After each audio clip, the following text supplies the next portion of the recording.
All right, let's jump straight into this explainer, because we are unpacking a seriously chillin' supernatural investigation pulled directly from the archives of the Lost Soul Society. We're looking at a deeply unsettling case study that details the exact origin of an entity known as the Squashlight. And look, this isn't just your run-of-the-mill ghost story. It's actually a meticulously documented sequence of events, showing how completely innocent, mundane actions can trigger an absolutely horrifying supernatural reaction. It's a stark reminder of how unintended consequences can just snowball entirely out of our control. So what actually happens when chaotic magic infects an accidental coven? Now, what's really fascinating about this question is how it centers on three completely ordinary, independent women whose minds are quite literally hijacked to seal a young boy's grim fate. We're going to explore how chaotic bog magic doesn't just act on its own. It actively looks for a human conduit. And in this case, it found three of them and used them to orchestrate the demise of a pretty unruly 12-year-old boy named Wat Wagalter. But hey, before we get into the bizarre symptoms of this magic, we need to clearly define our victim and the entity he ultimately becomes. A Squashlight is not a mindless boggart that just reacts to its environment, and it is certainly not the famous Stingy Jack, whose fate is sealed until Judgment Day. According to the Society's report, Wat Wagalter was transformed into a permanent, glowing squash that retains a conscious, living soul. Honestly, it's a fate some might argue is far, far worse than death. Okay. Section 1. The Symptoms of the Curse. If we track this infection specifically across chapters 3, 4, and 5 of the source material, a deeply terrifying pattern starts to emerge.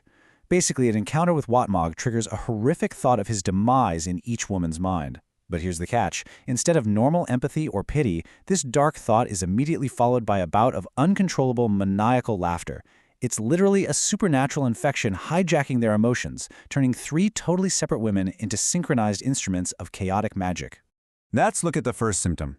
We start with the schoolmarm, Carol Bell. She just had this incredibly frustrating conversation with Wat, trying to steer him away from a life of crime, warning him he was destined for the gallows. She genuinely cares for her students. But the exact moment he leaves, her nurturing concern is violently overridden. The dark magic forces her to cackle at the image of this 12-year-old boy hanging from a rope. It's so visceral that tears actually come to her eyes, and she's left utterly horrified by her own mind. Next up, the infection hits Tosha, the local shopkeeper. Wat had literally just tried to steal sweeties from a younger classmate right outside her shop. Tosha handles it, giving him a swift smack with her broom. But as she watches him run away, thinking about how his bad path is already chosen, the curse takes hold. The physical reaction is so intense, she actually drops her broom, totally overcome by this bellowing laughter. To hide her disturbing behavior from her staring customers, she chillingly masks it with a nonsense joke about a hen crossing a path, calling it poppycock. Yet, internally, she is chilled to the bone. And finally, out in the darkening woods, the symptom hits its absolute peak with Old Lady King, the local herbalist. She's on a run when she literally bumps into Stingy Jack himself wandering the bog's edge. Her mind immediately jumps to Wat Wagalter, the worst offender of bog boundaries. And right there, right in front of one of the most famous bog walkers, she is infected by the exact same cackling fit. It's so fierce she has to cling to a tree trunk just to stay standing. She involuntarily blurts out this totally bizarre phrase, "poisoned picked," and then literally sprints home, terrified of the twisted words spilling out of her own mouth. Moving on to Section 2, the Catalyst, a supernatural doorway. So, the big question is, right? Why are these three independent women experiencing the exact same psychological and magical anomaly? How did a school teacher, a shopkeeper, and a hedge witch suddenly become synchronized conduits for a bog curse? Well, the answer lies in a seemingly innocent gathering earlier that week, when three single independent women gather around a hearth to make coordinated plans. In this case, simply baking pumpkin pies for the kids. They inadvertently create a powerful supernatural doorway.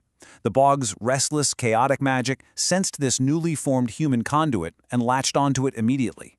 They didn't cast a spell on purpose. Their mere unity was the catalyst. It just goes to show how collective, mundane actions can unwittingly summon massive, uncontrollable forces.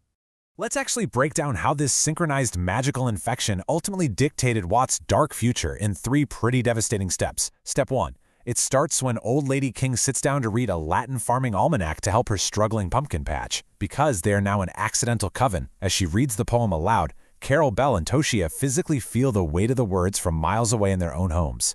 Step 2, the bog's chaotic magic taps into this ancient language. And Step 3, it uses their synchronized cackling as the battery power to travel straight up the pumpkin vines.